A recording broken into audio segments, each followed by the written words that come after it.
Често кога се подсетуваме на некои настани кои што се случиле на денешен ден и така натаму, знаеме да одадеме почест и чест или пак признание за големите научни откритија, особено кога доаѓаат од областа на медицината и луѓето научниците на кои денес им должиме многу токму поради таа неуморна истражувачка работа.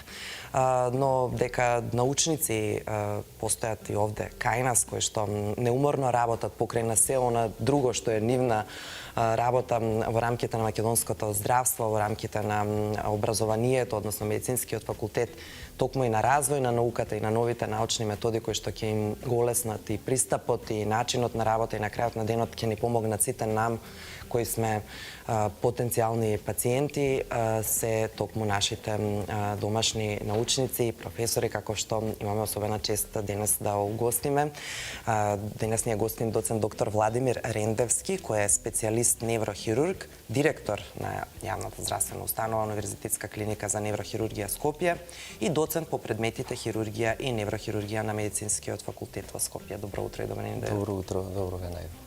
Имаме многу убав и значаен повод, затоа што токму овој наш гостин, заедно со својот тим, е носител на наградата најдобар научно-истражувачки труд во категоријата на млади неврохирурзи, доделена од Европската асоциација за неврохирургија ЕАНС и Асоциацијата на неврохирурзи на Југоисточна Европа СЕНС на меѓународниот неврохируршки самит во Крагуевац, Србија, одржан од 24 до 27 октомври оваа година.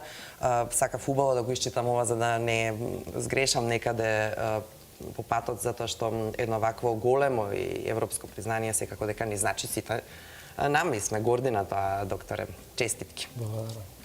Сега за почеток, ајде да кажете ни за организацијата и за значењето на овој практично неврохируршки самит. Како е организиран, кој се учествува, за да сватиме колку е ова важно? Овој меѓународен неврохируршки самит или СОБИР беше во организација на Сдруженијето на неврохирурзи на Србија во соработка со Европската асоциација, како што споменавте, на неврохирурзи и Сдруженијето на неврохирурзи на Југоисточна Европа. Самото значење на овај голем настан укажува тоа што имаше безмалку 400 учесници, 378 мислам беа, од 27 земји. Беше организиран во 4 дена. Првиот ден имаше 2 воркшоп работилници, останатите денови имаше пленарни предавања од 114 експерти од областа на неврохирургијата и сродните гранки. И во посебна категорија беше нашата област, односно надпреварувачката сесија за млади неврохирурзи. Од сите пристигнати научно-истражувачки трудови беа избрани 11 финалисти во таа сесија во која што учествувавме и постоеше меѓународна комисија која што требаше да направи евалуација на нашата работа. Самото тоа што председател на комисијата беше професорот Андреас Деметриадес од Шкотска, поточно е грк кој што работи во Единбург и актуелен председател на Европската асоциација на неврохирурзи, укажува на честа што ни ја додели на значењето на овој настан на сите нас учесници. Потоа беше исто така еден од големите неврохирурзи на овие простори, професорот Хакан Емес од Турција, кој што е директор на бордот за медицинска едукација при ЕАНС. А самата сесија нашата ја отвори почесниот председател на Светската федерација на неврохирурзи, професорот Франческо Томасело. Во принцип бевме поделени по 7-минутни тајминзи за излагање на нашиот труд и во понатамошниот дел имаше дел за прашања и дискусија. Тоа од прилика беше организацијски поставено. Таму, значи многу важни луѓе на едно место кога станува збор за вашата фела, врвни стручњаци кои што го оценуваат она што сте го сработали вие како научници. Сега, ајде малку повеќе за самата студија која што беше наградена со вака важно признание.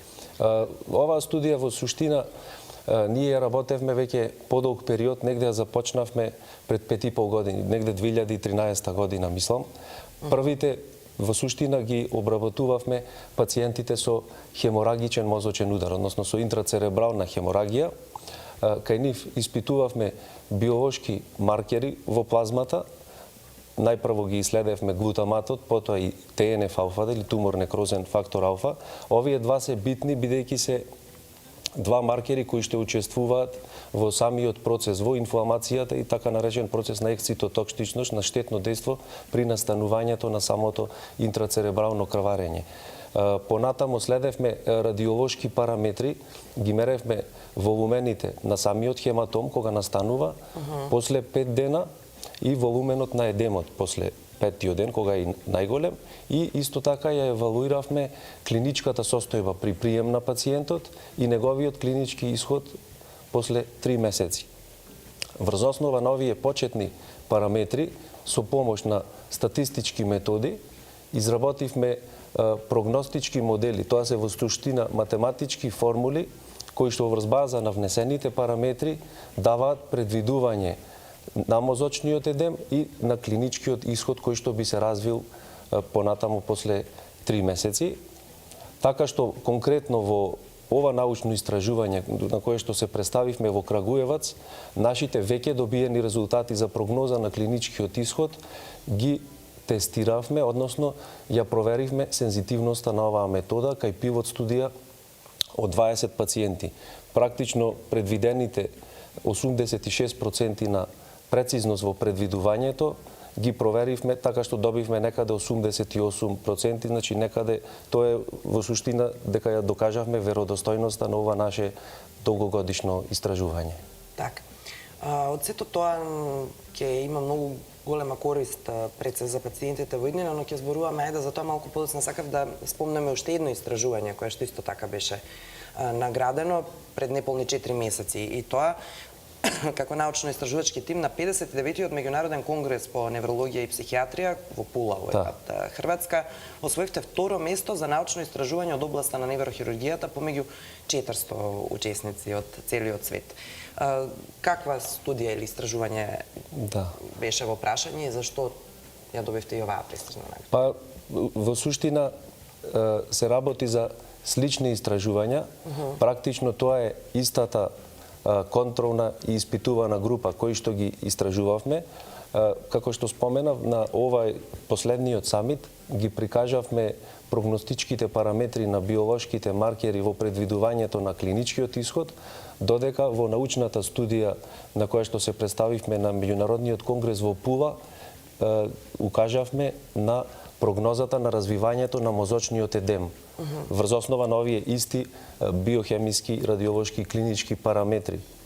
Истиот принцип се работи на статистичка операција, меѓутоа испитуваната зависната варијабла во едниот случај беше клиничкиот исход, а во другиот случај е мозочниот едем. Во практично значење мозочниот едем е многу важен. Тоа се јавува, значи, како реакција од како ќе настане мозочниот удар, со најголем пик, би рекол, настанува некаде околу 4-тиот и 5-тиот ден по настанување на мозочниот удар.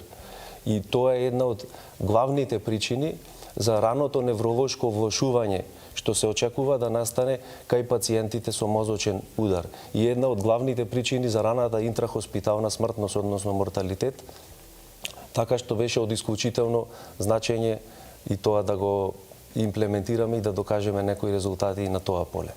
Така. Честитки за двете признанија, уште еднаш ќе кажам, но сега би сакала малку да зборувам со нашиот јазик, јазикот од оваа страна на луѓето кои не се дел од вашата струка, а она што го знаат за сензитивноста на оваа тема е дека мозочните удари се еден голем проблем, дека се во пораст и кај повозрасната и кај помладата популација, за жал.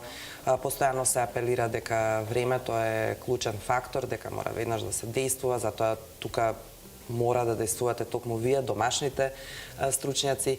И она што ни е важно да разбереме во овој момент е какви се придобивките, како ќе се применува практично резултатите од овие ваши истражувања во иднина во домашното, а верувам нели во праксата на сите овие луѓе кои што биле присутни на овие конгреси. Мозочните удари, по-конкретно ќе зборувам за крварењата, значи за интрацеребралните крварења кои повеќе се во нашиот домен на неврохирургијата, односно хеморагичниот мозочен удар, главно се третираат оперативно или конзервативно. Така. Кај одреден број на пациенти, значи каде што има голем хематом со голем волумен, каде што прави изразен притисок на мозочните структури, каде што има едно рапидно влошување на клиничката слика на пациентот, значи го гледаме дека едноставно тони пациентот во рок од неколку минути, кај нив е недвосмислено дека треба да се изврши рана оперативна интервенција и евакуација, односно отстранување на интрацеребралниот хематом.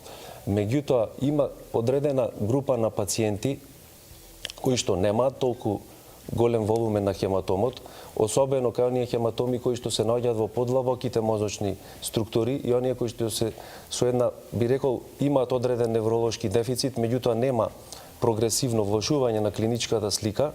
Често тимот од неврохирург и невролог е во дилема дали да се постапи оперативно или кај тој пациент да се спроведе конзервативна терапија. Во тие случаи очекуваме, бидејќи за таа цел веќе во светот се направени големи истражувачки студии кои што се очекуваше дека ќе дадат допринос за разрешување на таа дилема, дадени се одредени гајдлајнс и водичи, меѓутоа се уште останати се некои решенија и одлуки да лепдат, а во тие студии не беа досега во обзир земени биолошките маркери, така што очекуваме со овие прогностички улоги што ги докажавме и на ТНФ-от и на глутаматот, очекуваме да бидат поттик во решавање на таа дилема. Секако би требало да се имплементираат како мотив во големи мултицентрични студии врз основа на кои што ќе излезат докази кои што треба да бидат понатаму имплементирани во медицината.